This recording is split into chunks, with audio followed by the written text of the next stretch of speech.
تخيل انك قدام شخصيه كل العالم عارف، لكن لحد النهارده محدش عارف ايه هي حياته. بابلو اسكوبار، ملك الكوكايين، الراجل اللي كان معاه مليارات كتير جدا، في نفس الوقت كان بيحرق فلوسه بايده، كان بيبني ملاعب كوره، لكن كان من ورا الكواليس كان هو صاحب اللعبه وهو اللي بيدير اللعبه كلها. تخيل راجل جمع بين كونه اسطوره في الشارع وكابوس للحكومه. استنى شويه خليني احكي لك القصه. بابلو بدأ حياته شاب زي اي شاب بسيط في شوارع كولومبيا، لكن في دماغه حلم كبير جدا وفضل وراه علشان يحققه. حلمه اغنى واخطر رجل في العالم كله. بدأ صغير يسرق عربيات، يتاجر في حاجات صغيره، وبعدها دخل عالم المخدرات. وفي وقت قصير جدا بابلو بقى بيتحكم في 80% من تجاره الكوكايين في العالم. راجل عنده اخلاص في العالم، بقى عنده قصور، بقى عنده حديقه حيوانات، بقى عنده جزر خاصه، ثروته وصلت مليارات الدولارات. بس يا ترى ايه ثمن الامبراطوريه دي؟ حياه بابلو كانت كلها تناقضات. بابلو ما كانش مجرد تاجر مخدرات، كان ملك الارهاب. تفجيرات، اغتيالات، خطف طيارات ركاب، كل شيء كان ممكن يعمله في سبيل تحقيق هدف. لكن الاغرب والاغرب ان الفقراء كانوا بيعتبروه بطل، كان بيوزع عليهم المال وبيبني لهم البيوت بتاعتهم والمنازل بتاعتهم. من الاخر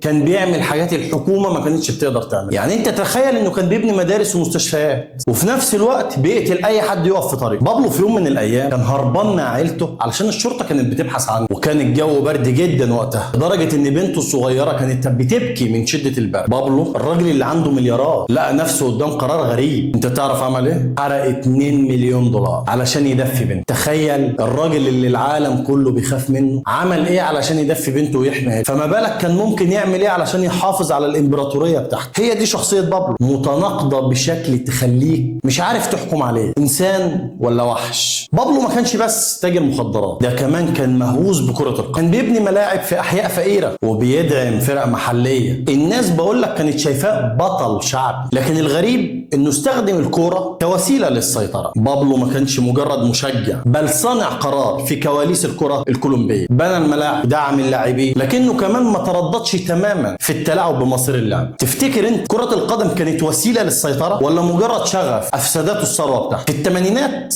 بابلو كان بيتلاعب بنتائج المباريات وكان بيتحكم في فرق كبيره. يعني في مره الناس قالت ان في حكام اختفوا بعد نتائج المباريات علشان بس النتيجه ما عجبتوش. والقصه اللي محدش يقدر ينساها بعد موته في كاس العالم 1994 لما لاعب كولومبي اسمه اندريس اسكوبار، اللاعب ده احرز هدف بالغلط في مرماه، تم اغتياله فورا بعد المباراه بسبب الضغوط اللي كانت بين العصابات وقتها اللي كانت شغاله زمان مع بابلو. بابلو اسكوبار الراجل اللي بنى الامبراطوريه بتاعته من الخوف والدم، الراجل اللي كان بينفق ملايين على الفقراء لكنه في نفس الوقت كان بيقتل الالاف علشان يحمي مصالحه. وفي لقطه من اغرب لحظات حياه بابلو اسكوبار، الراجل المطلوب الاول عالميا ودوليا قرر انه يزور امريكا لانه كان اكتر واحد مطلوب في امريكا وقتها. مش بس زار امريكا، ده راح اتصور قدام البيت الابيض. ايوه مش بس زاره، لا كمان اتصور هو وابنه قدام البيت الابيض في الوقت اللي امريكا كلها كانت بتحاربه وبتدور عليه والحكومه قلبت الدنيا عليه. بابلو كان بيبعت رساله تحدي واضحه انه قادر يكون في اي مكان حتى لو كان في قلب عدو الارض. تفتكر دي كانت جرأة ولا جنون؟ الصوره دي لسه بتثير تساؤلات كتير لحد النهارده عن شخصيه اسكوبار وازاي قدر يلعب اللعبه باقصى درجات التحدي. تفتكر كان بطل شعبي ولا مجرم تاريخي؟ الجواب هنا مش بسيط، لكن قصته هتفضل من اكتر الحكايات المثيره والغريبه في العالم. لو عجبك الفيديو